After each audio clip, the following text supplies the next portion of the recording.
বিজেপির স্বপ্নে জল ঢেলে দিল তৃণমূল। তৃণমূলের গোষ্ঠী কোন দলের ওপর নির্ভর করে বসিরহাট দক্ষিণ বিধানসভা জয়ের স্বপ্নে মশগুল ছিল বিজেপি। এবার বোধহয় তাদের সব আশা শেষ। বিষয়টি খুলে বলতে হয়, বসিরহাট দক্ষিণ বিধানসভাকে কেন্দ্র করে তৃণমূল কংগ্রেসের অন্দরে যে মান অভিমান ও গোষ্ঠীদ্বন্দ্বের জল্পনা বিজেপি বা আইএসএফ এর পালে হাওয়া দিচ্ছিল, রবিবারের কর্মী সভা যেন তাতে এক নিমেষে জল ঢেলে দিল। তাই তো বিশ্লেষকরা বলেন, রাজনীতিতে বন্ধু এবং শত্রুর সংজ্ঞা পরিস্থিতির সঙ্গে দ্রুত পরিবর্তিত হয়। আসলে বিগত কয়েক মাস ধরে বসিরহাট দক্ষিণে প্রার্থী পদ নিয়ে যে ধোঁয়াশা তৈরি হয়েছিল, তার কেন্দ্রে ছিল দুই হেভিওয়েট, বিধায়ক ডাক্তার সপ্তর্ষি বন্দ্যোপাধ্যায় এবং ৩ বিধানসভার কোঅর্ডিনেটর সুরজিৎ মিত্র ওরফে বাদল। বিরোধীরা এই ফাটলকে কাজে লাগিয়ে জয়ের স্বপ্ন দেখতেই শুরু করতেই সম্পর্ক অটুটের মাস্টার স্ট্রোক দিয়ে দিলেন জনপ্রিয় তৃণমূল নেতা বাদল। বাদলবাবুর গলায় শোনা গেল বিধায়কের ভূয়সী প্রশংসা। তিনি বলেন, ডাক্তারবাবু ভালো ছাত্র, উনি নিজেকে 5 বছর ধরে তৈরি করেছেন।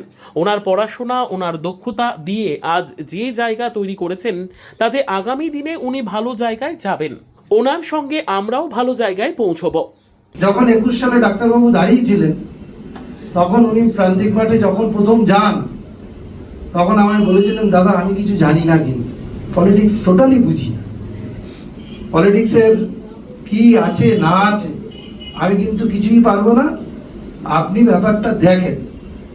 আমি বলেছিলাম, তুমি চিন্তা করো না, মেরিটোরিয়াস বয়, ইন্টেলিজেন্ট ছাত্র, ক্লাসের ফার্স্ট বয়, ডাক্তার হতে গেলে আমার মতন 9 ক্লাস কম ম্যাট্রিক পাসটা ডাক্তার হয় না।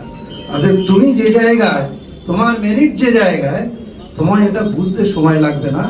আজকের কটা দিন ধরে যা বক্তব্য রাখছে, তাতে করে এটা একদম আমি পরিষ্কার যে তৃণমূল কিভাবে করতে হয়, ডাক্তারের থেকে বড় ছাত্র আর কেউ।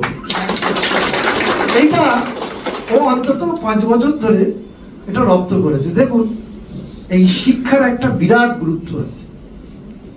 ডাক্তারবাবুর মতন হতে গেলে আমার তো মনে হয় শাহানুর, আমরা যারা নেতৃত্ব দেই, দীর্ঘদিন ধরে নেতৃত্ব দিয়ে আসছি, আমাদেরও মধ্যে কিছু কিছু জায়গায় ঘাটতি আছে। কিন্তু ডাক্তারবাবু এমনই একটা ব্যাপারটা নিয়ে এতটাই অ্যানালিসিস করেছেন এবং সাবজেক্ট নিয়ে এতটাই তার পড়াশুনো, প্রতিদিন যেভাবে নিজেকে সম্পৃক্ত করছেন, রপ্ত করছেন, তাতে করে আগামী দিন ডাক্তারবাবু যে একটা ভালো জায়গায় থাকবেন এবং ডাক্তারবাবুর নেতৃত্বে আগামী দিন যে আমরা ভালো জায়গায় থাকবো, এটা পরিষ্কার। এদিন সুরজিৎ মিত্র ওরফে বাদলের কথায় এক গভীর রাজনৈতিক দর্শন ফুটে উঠেছে। বড় দলে মান অভিমান থাকে, কিন্তু দল জানে শান্ত ও দুরন্ত বাচ্চাকে কিভাবে নিয়ন্ত্রণ করতে হয়। এই বার্তায় তিনি ক্ষুব্ধ কর্মীদের শান্ত থাকার ইঙ্গিত দেওয়ার পাশাপাশি মমতা বন্দ্যোপাধ্যায় ও অভিষেক বন্দ্যোপাধ্যায়ের হাত শক্ত করতে ব্যক্তিগত উচ্চাকাঙ্ক্ষাকে বিসর্জন দেওয়াই এখন একমাত্র ধর্ম দলের কর্মীদের হওয়া উচিত, তা বুঝিয়ে দিলেন।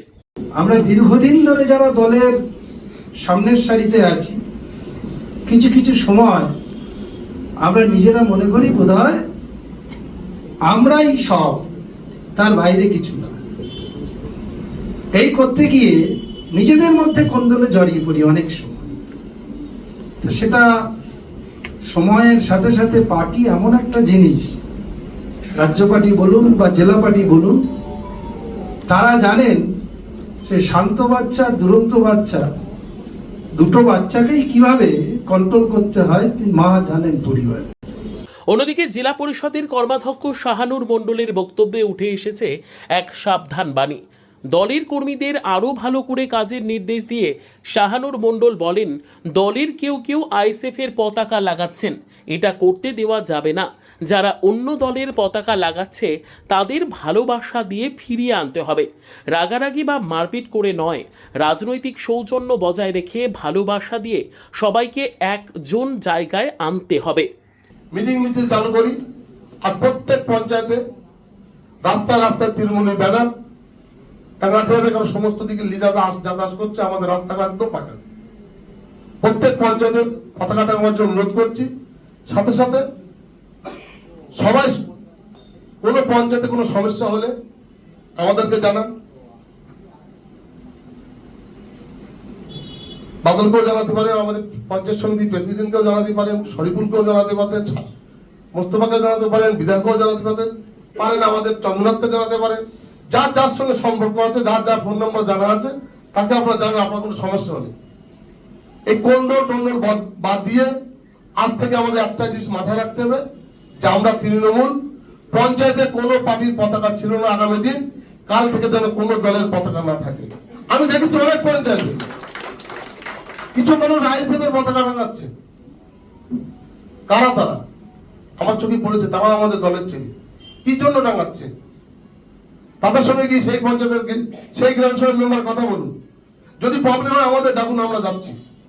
বসিরহাট দক্ষিণের এই রাজনৈতিক চিত্রনাট্য যেন তৃণমূল কর্মীদের মনোবল বাড়িয়ে দিল কয়েক গুণ। তৃণমূলের ঘরে ভাঙন ধরেছে ভেবে নিয়ে যে আনন্দ বিজেপি পেয়েছিল, এদিন তৃণমূলের অভ্যন্তরীণ এই সংহতি যেন তাদেরকে বড় চ্যালেঞ্জের মুখে দাঁড় করিয়ে দিল।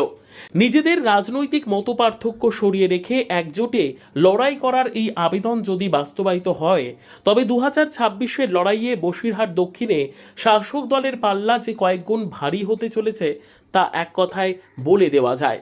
Bureau report, digital news Bangla.